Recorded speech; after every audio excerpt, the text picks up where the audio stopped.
You are listening to Meet the Expert, a new series of podcasts on swine disease management in practice presented by Boehringer Ingelheim.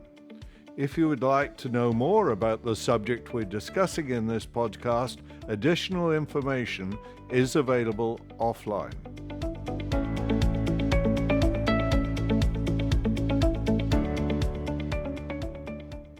May I move on to the third one, which is again from Spain, and it's talking about cytotoxic T lymphocytes in gilts after vaccination. What is the significance of looking at those lymphocytes? This is a little bit related to the first one from Denmark. I mean, they use a concept that is, I think, is shared by many researchers right now. Is the idea that in spite of the vaccination, you have some animals that can be infected. And what we don't really know is that the causes behind that. When you look at the acclimation protocols that we have for gilts, basically you can find three different types of systems for doing that. You have the farms that are purchasing older gilts, and they have these gilts just for 6 weeks, 8 weeks in the farm before the first service. So they have a very narrow window for doing the acclimation and the quarantine. Then you have the farms that use a different system, starting with 80 kilo live weight gilts or something like that, a wider window. And then you have the farms that start with very young gilts, 20 kilos or so. So they have months for doing the acclimation. So the idea is, when we see these gilts that are infected, because they are introduced in infected farms, of course, and these gilts have been vaccinated, the question is, are they infected because the virus can escape this particular vaccine?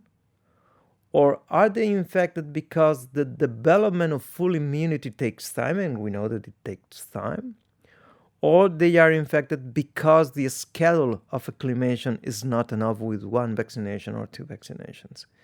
And we know that this protection comes from two sides: the neutralizing antibodies and the cell-mediated immunity. And for the neutralizing antibodies, many years from now, it was shown that if you are able to reach a given titer of immunity of neutralizing antibodies, the animal is more or less protected for transplacental infection.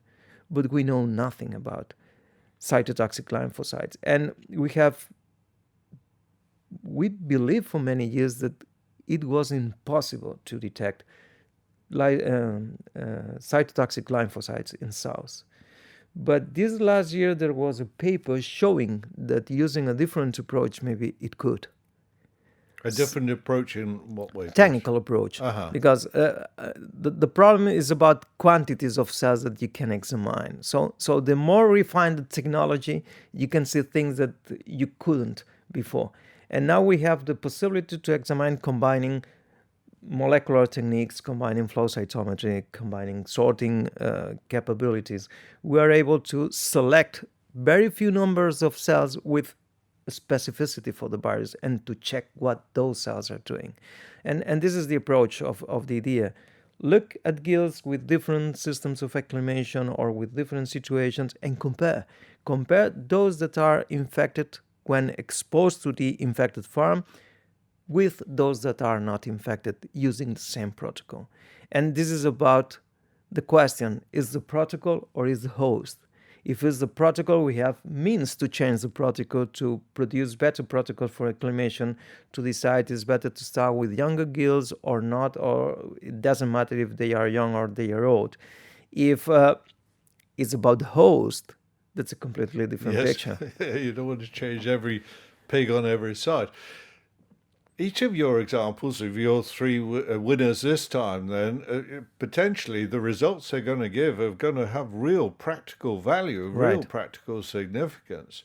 How quickly could one expect to see answers from these projects, and more, where should one expect to find them? Would they be available through PRRS.com or presented at international conferences, or how do those results come to the public?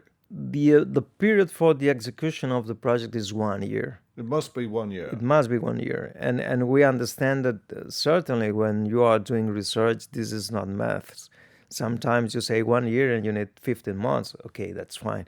It's not a problem. But we expect that all awardees can produce results, can produce something that can be, disseminated to the public opinion in this 1 year period. Maybe it's not full 100% done, but substantial results that can be meaningful for the people in this 1 year period. And disseminated how? Where would field vet or me find those results? Yeah, there are some very obvious, let's say, targets for dissemination. One is the journals that are dealing with this type of scientific information.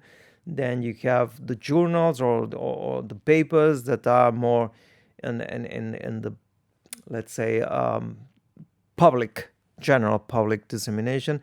And then you have this type of events like the European Symposium of Porcine Health and Management, this type of events that I think that gather many people that are working on the area of pig health and production. In practice, yes. Right, that are good targets for this dissemination. So we encourage them very strongly to present this type of events and this type of papers. The awards have been going each year since 2014. Have there been a history of producing some excellent results which have been of great practical significance? Yes, I think that we have. All the awardees have produced good results, but I think that we have some good examples of this practical application of the results. I remember here, for example, a work from this guy, Jordi Valiellas, about the use of processing fluids for testing. One of the problems that we have in the farms from the practical point of view for testing animals is bleeding.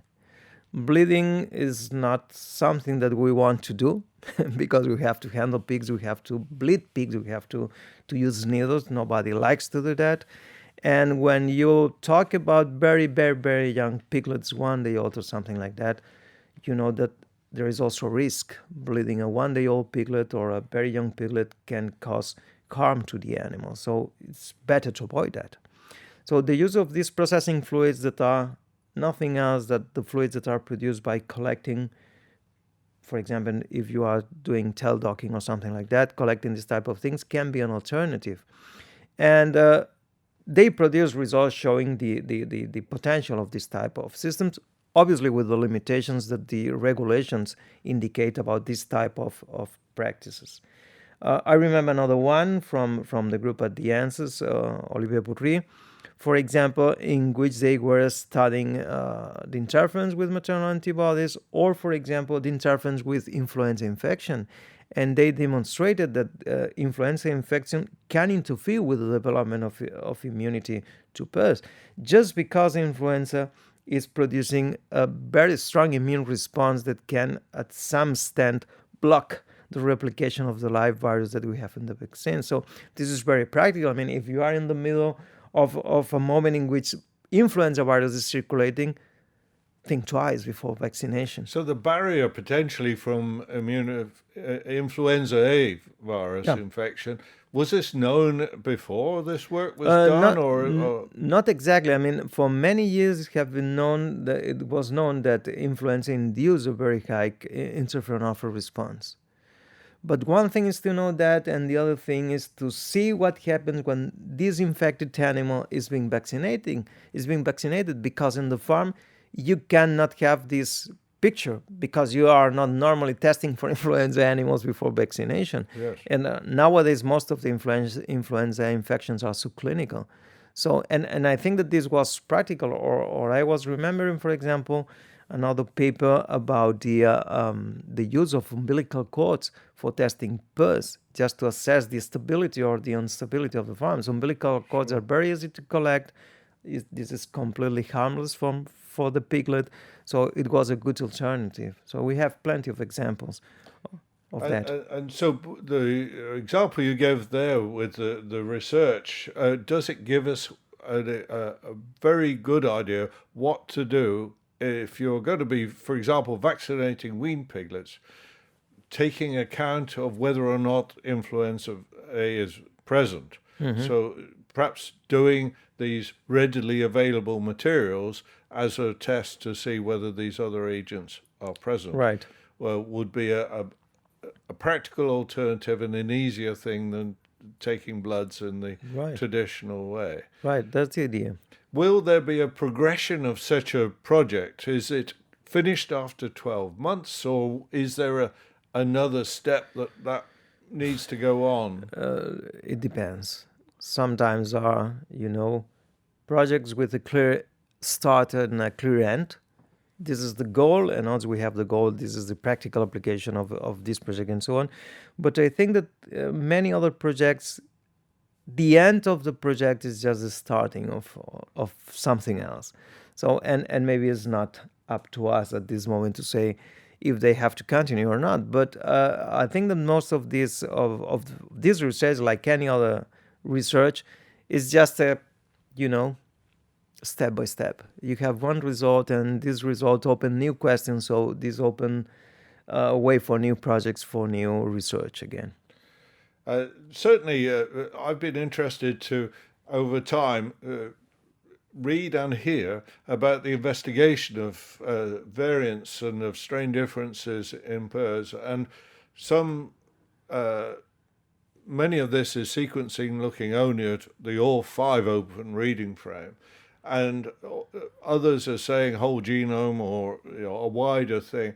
And I believe some of the answers have already started to come from your PRRS Award projects in the past. Would you expect that to be a fertile area, for example, where research will have to look, what are we doing in terms of identifying this diversity? And how much information do we need to do that? For example, you mentioned this sequencing thing, and we have one example, this work done by Dormans and colleagues in the Netherlands, in which they show very clearly, for example, the use of sequencing different segments of the genome. So I think that this type of approaches can, as I said before, can produce new information for gaining understanding, for gaining depth in the identification of these gaps that we have in the knowledge of the disease. So you would certainly say that the annual PRRS Research Awards, sponsored by Boehringer, as we said, have a relevance. They've already shown value, and they continue to have relevance because there is still research out there that needs to be done and continued and supported. Absolutely. And this is a European award, and this is across all European countries. Yeah, and I think that this is an added value. I mean, this pan-European concept. Very good.